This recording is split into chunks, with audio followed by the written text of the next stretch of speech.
नमस्कार आप सबको। एविडेंस की अगली कड़ी में आज हम बात करेंगे धारा 13 और 14 की। सेक्शन 13 प्रोविज़न करता है किसी कस्टम या राइट के एग्जिस्टेंस से संबंधित जो फैक्ट्स हैं उनकी रेलेवेंसी की। कोई कस्टम कोई राइट एग्जिस्ट करता है या नहीं करता, इस बात को लेकर दो प्रकार के फैक्ट रेलेवेंट होते हैं।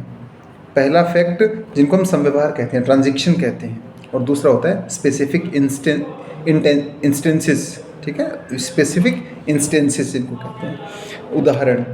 तो संव्यवहार से क्या मतलब है? संव्यवहार का मतलब होता है किसी चीज़ का यूज़ करना, उसको स्पेसिफिकली उनका संव्यवहार, उनके बारे में काम में लेना। तो कह रहा है जब किसी अधिकार या रूढ़ि के अस्तित्व का प्रश्न उठे, उसके एग्जिस्टेंस के बारे में कोई भी क्वेश्चन आए, तो दो प्रकार के फैक्ट रेलेवेंट होंगे। सबसे पहले वे संव्यवहार, जिसके द्वारा जिस रूढ़ि या जिस अधिकार को चैलेंज किया गया है वो क्रिएट होती है, क्लेम्ड, मॉडिफाइड, रिकॉग्नाइज्ड, असर्टेड और डिनाइड। सृष्ट, दावाकृत। सृष्ट का मतलब होता है उत्पन्न होना, दावाकृत का मतलब होता है क्लेम करना, उपांतरित का मतलब होता है अल्ट्रेशन, उसमें चेंजेस, मान्यकृत का मतलब होता है उसमें रिकॉग्नाइज्ड, अलाउड करना, प्रख्यात का मतलब होता है असर्टेन, उसको क्लेम करना, और प्रत्याख्यात का मतलब होता है डिनाइल करना, या फिर इस प्रकार का कोई संव्यवहार जो उसके प्रयोग से ही असंगत हो। ठीक है, ये सुसंगत है। इसके बाद दूसरा फैक्ट जो है किसी राइट और कस्टम के एग्जिस्टेंस को प्रूव करने के लिए, वो है स्पेसिफिक इंस्टेंसेस। दैट मीन्स एक पर्टिकुलर डे को, एक विशेष दिन, मान लीजिए किसी अधिकार या रूढ़ि को मान्यता मिली थी, उसको चैलेंज किया गया था, उसको यूज़ किया गया था, या उसको यूज़ नहीं किया गया था, या जब उसको यूज़ किया गया था तब डिस्प्यूट क्रिएट हुआ था। इस प्रकार के फैक्ट जो है वो रेलेवेंट होते हैं। फिर हम बात करते हैं धारा 14 की।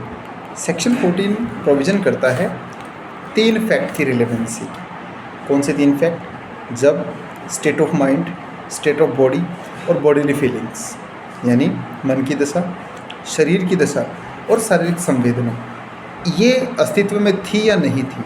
अगर विवाद इनका आ जाए तो इनके अस्तित्व की बातें सुसंगत है। कब? मन की कोई भी दशा, स्टेट ऑफ माइंड किसी भी प्रकार का, जिस प्रकार से एग्जाम्पल दिए सेक्शन 14 ने, आशय, ज्ञान, उपेक्षा, उतावलापन, सदिच्छा, किसी विशिष्ट व्यक्ति के प्रति वैमनस्य, सद्भाव, जिन फैक्ट से ये सब चीज़ें रिफ्लेक्ट होती हैं, दर्शित होती हैं, वो सुसंगत है। या फिर मन की दशा जिन तथ्यों से दर्शित होती, मन की दशा के बाद है शरीर की दशा, स्टेट ऑफ बॉडी, जैसे ना रोना, चिल्लाना, बेहोश होना, घबराना, ये सब है बॉडीली, स्टेट ऑफ बॉडी। और बॉडीली फीलिंग्स होती है शारीरिक संवेदनाएं। ठीक है, तो मन की दशा, शरीर की दशा और शारीरिक संवेदनाएं, जब इनका अस्तित्व विवादक हो, जब इनका एग्जिस्टेंस फैक्ट इन इशू में है, तो इनको प्रेजेंट करने वाले फैक्ट है वो रेलेवेंट फैक्ट है।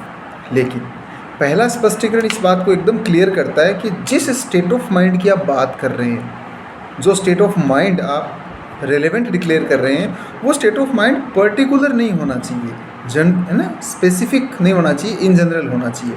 एक आदमी सबके साथ कैसा है ये दिखाया जाना चाहिए, ना कि, सॉरी उल्टा बोल गया, मन की दशा है उससे ये दिखाना चाहिए कि जो स्टेट ऑफ माइंड है वो पर्टिकुलर होना चाहिए, ना कि इन जनरल। एक आदमी सबके साथ कैसा है ये सेक्शन 14 के लिए अलाउड नहीं होगा। क्या उसका ऐसा स्टेट ऑफ माइंड आपके साथ, आपके केस में था, तो ही ये रिलेवेंट होता है, अदरवाइज नहीं। इसके लिए अगर आप देखेंगे ना तो एलिस्ट्रेशन होगा, आपको मैं एलिस्ट्रेशन बताता हूँ। जैसे एक आदमी है, वो गाड़ी किसी को किराए पर देता है, गाड़ी एक्सीडेंट हो जाती है, तो जो घायल हुआ, तो घायल व्यक्ति का ये कहना है कि उसने औरों को भी गाड़ियाँ नेग्लिजेंटली, जो ख़राब गाड़ी है वो किराए पर दी थी, ये रेलेवेंट नहीं है। एक आदमी को कोई शूटिंग करके घायल कर देता है, फायरिंग करके, वो कहता है ये लोगों पर फायरिंग करता रहता है, ये रेलेवेंट नहीं होगा। क्या उसने पर्टिकुलर आपको इस प्रकार से फायर किया? लेकिन इसी में एक एग्जाम्पल है, सी एग्जाम्पल जो है ना, इसमें क्या होता है, एक आदमी को एक कुत्ता काट लेता है, उसने उसके अगेंस्ट ये कह के वो सूट फाइल किया कि आपके कुत्ता डेंजरस था या आपको पता था, इसके बावजूद आपने इसको नहीं बांधा, आप नेग्लिजेंट रहे, इसने काटा है। ये कैसे कि इसने पहले भी 2 और आदमियों को काटा, उन्होंने भी आकर आपको कंप्लेंट की थी, जिसके बावजूद आपने इसको नहीं बांधा। That means you have knowledge about the gravity of the conditions. ठीक है, तो मन की जो दशा बता रहे हैं ये इन जनरल नहीं होकर पर्टिकुलर प्रूव करनी पड़ेगी, अदरवाइज आपको इससे कोई हेल्प नहीं मिलेगी। और दूसरा कहता है कि जब किसी एक्यूज्ड पर्सन का पहले कभी किसी ऑफेंस का किया जाना प्रकट होता है, रेलेवेंट हो रहा है, तो उसकी जो प्रीवियस कन्विक्शन है वो भी एविडेंस में प्रूव किया जा सकता है। इसमें दृष्टांत जो आप देखेंगे ना, वो ए सी दृष्टांत वेरी वेरी वेरी इंपॉर्टेंट है। सी के बाद अगर आप इम्पोर्टेंट मानेंगे तो ई बहुत इंपॉर्टेंट रहेगा। इसमें क्या होता है, मानहानि के लेटर छाप दिए जाते हैं। तो मानहानि क्यों छापी, तो उनके आपसी रंजिश को शो ऑफ करने के लिए प्रूव किया जा सकता है। ऐसे ही आप देखेंगे एक दृष्टांत है, दृष्टांत नंबर आई दृष्टांत वेरी वेरी वेरी इंपॉर्टेंट है एग्जाम पॉइंट ऑफ व्यू से।